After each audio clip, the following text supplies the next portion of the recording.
I sat down with House Speaker Nancy Pelosi.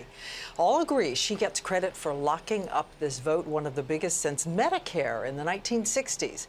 And she's said to have done it with an epic blend of persuasion, muscle, and will, even when half the town said it couldn't be done. Last night, they cheered her in the chamber and lining up in front of her office. Their indefatigable, unwavering, almost 70-year-old speaker, mother of 5, grandmother of 7.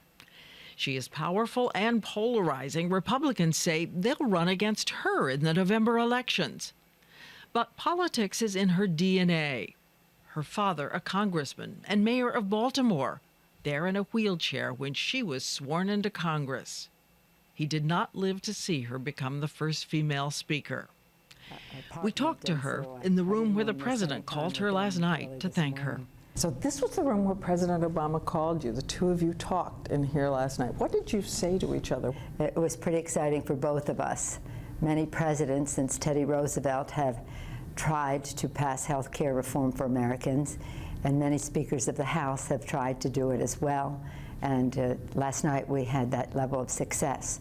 I told him that I was certain it would not have happened without his vision, without his commitment, his unwavering commitment to making comprehensive health insurance reform the law of the land.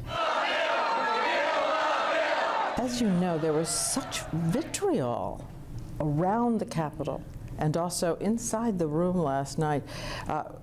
We heard people saying this is Nancy Pelosi's one-party rule. Shame on this body. Shame on each and every one of you. We heard the Minority Leader Boehner say, shame on you, shame on you. Well, you know, some people will do anything for the insurance companies. I think that's the Minority Leader's motive? Yes. Is that, John?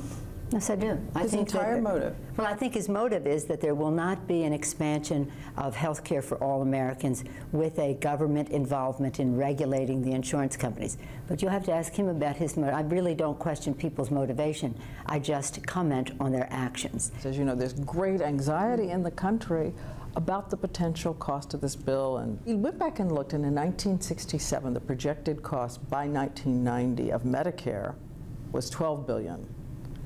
What really happened is it was $107 billion, which is more than 8 times what they projected it would cost. What guarantee is there to the American people that this won't similarly balloon out of control? Well, I'm so pleased that you're asking me about cost, because the cost of health care in America, both in delivery of service and insurance to families, is unsustainable. The upward spiral of rising medical cost can drive our country bankrupt unless we take this action now.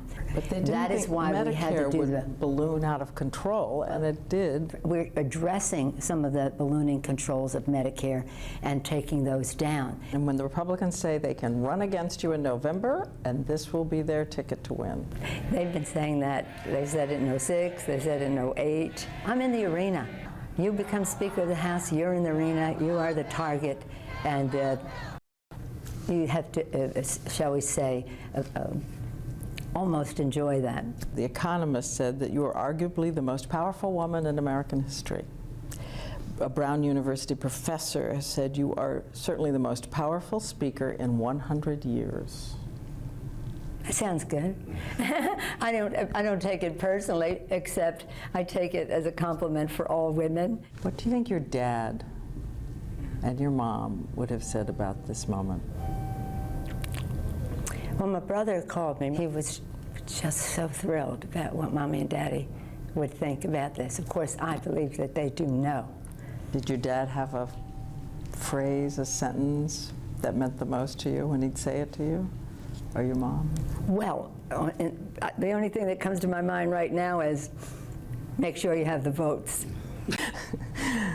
That's so sentimental. When it comes right down to it, you may have the great vision, you may have the best idea, but you must have the votes.